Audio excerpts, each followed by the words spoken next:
საგამოძიებო კომისიამ ჩორჩანას ეპიზოდთან დაკავშირებით გიორგი გახარია კიდევ ერთხელ დაიბარა. ყოფილ პრემიერს 23 ივნისს ელოდებიან. პარალელურად ისევ პოლიტიკური შეფასებების თემა გენერალურ პროკურატურაში დაწყებული გამოძიება. ერთ-ერთი საქმე 2019 წლის 24 აგვისტოს სოფელ ჩორჩანასთან საოკუპაციო ხაზის გასწვრის საგუშაგოს მშენებლობა და მაშინდელი შინაგან საქმეთა ყოფილი მინისტრის გიორგი გახარიას გადაწყვეტილება. მმართველი გუნდი აღნიშნავს პროვოკაციულ მოცემულობაში გადადგმულ ნაბიჯს უწოდებს და ამბობს, რომ ქვეყნისთვის შესაძლო საფრთხის შექმნის გამო ყოფილმა პრემიერმა და შინაგან საქმეთა სამინისტროს ყოფილმა მინისტრმა პასუხი უნდა აგოს. ბრალდებებს უსაფუძვლოდ მიიჩნევენ თავად ექს-პრემიერის გუნდში. ჩორჩანას ეპიზოდს იძიებს საგამოძიებო კომისიას. კანონმდებელმა გიორგი გახარია ამ თემაზე უკვე გამოკითხეს და 23 ივნისს კიდევ დაიბარეს. ჩორჩანას ეპიზოდი ეს იყო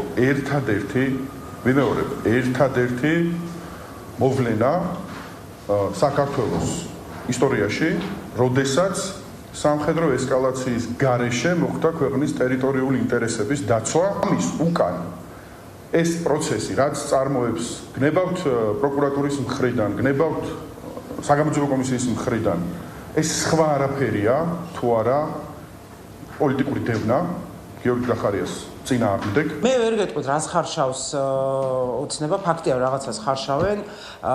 მათი გადაწყვეტილებებზე ვარაუდი ანალიზი ძალიან დამღლელი და უმადური საქმეა, იმიტომ რომ არ არსებობს ამ ქვეყანაში არც სასამართლო, არც რამე სამართლებრივი ლოგიკა. შეიძლება არ ვიცი, მე გახარიას რაღაცას უპირებენ, ნებისმიერი ამ მათი მხრიდან გასაკვირი არ არის. ამასთანავე ჩორჩანაში და მნიშვნელოვანი იყო, რუსული ხაზია ეს, ჩორჩანაში საგუშაგოს გახსნა არის საქართველოს ინტერესებში. რუსეთის ინტერესებში იყო, რომ არ გახსნილიყო და ესენი იქცევენ როგორც რუსული მთავრობა. ჩორჩანაში დადგმა აი ამ საგუშაგოსი განმაპირობებელი იყო, წინაპირობა იყო რუსეთის საოკუპაციო ძალის გადმოწევისა, რის შედეგადაც მილიონი კვადრატული მეტრი დაიკარგა ტერიტორიის. დაიკარგა კონტროლის ქვეშ აღმოჩნდა საოკუპაციო ძალის. ჩაიკეტა. ანუ შედეგით თუ ვიმძიებთ, უძიმესია ის ვითარება, რომელიც აი ამ კონკრეტულ ოკუპაციის ამ კონკრეტულ მონაკვეთზე შეიქმნა და რასაკვირველია კითხვებიც აი ამის გამხორციელებელი იმ პერიოდის ხელმძღვანელის მიმართ არის ლეგიტიმური, აუცილებელი და სასწრაფო. კომისიაზე მოსვლა რასაკვირველია მისი აზრით, ისევე როგორც პირველ შემთხვევაში არის სწორედ ეს შესაძლებლობა. რომ როგორმე დაამტკიცოს, რომ იგი პირადად მისი გადაწყვეტილებები არც ამ შემთხვევაში, არც ბასიანის შემთხვევაში, არც პანკისის ხეობაში სრულიად სულელური ოპერაციის ჩატარების პერიოდში არ იყო განპირობებული რაიმე კონკრეტული დავალებით გარედან. 23 ივნისს ჩვენ გამოვკითხავთ ხელმეორედ ბატონ გიორგი გახარიას, რომელსაც შეტყობინება უკვე გაეგზავნა.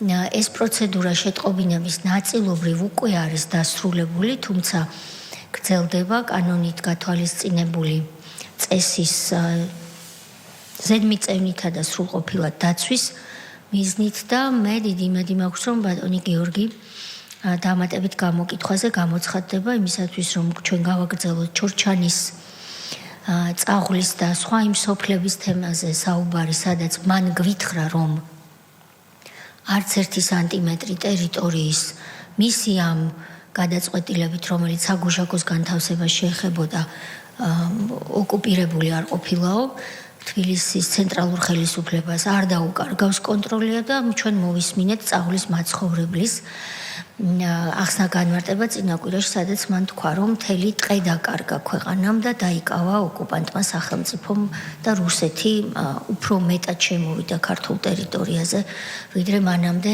ჰქონდა ოკუპირებულიო. ეს ახსნა განმარტებები და ჩვენებები ერთმანეთთან რადიკალურად წინააღმდეგობაშია, ამიტომ ჩვენ ნივალია, რომ მას დამატებით კითხვები დაუსვათ. ასევე კითხვები დაისმება და ეს შეტყობინების წერილშიც მას ეცნობა 2012-2025 წლების იმ მონაკვეთთან, როდესაც ის უკვე ოპოზიციაში იყო, ეს არის მისი გადადგომიდან დღემდე პერიოდი, მათ შორის მისი და მისი პარტიის საქმიანობა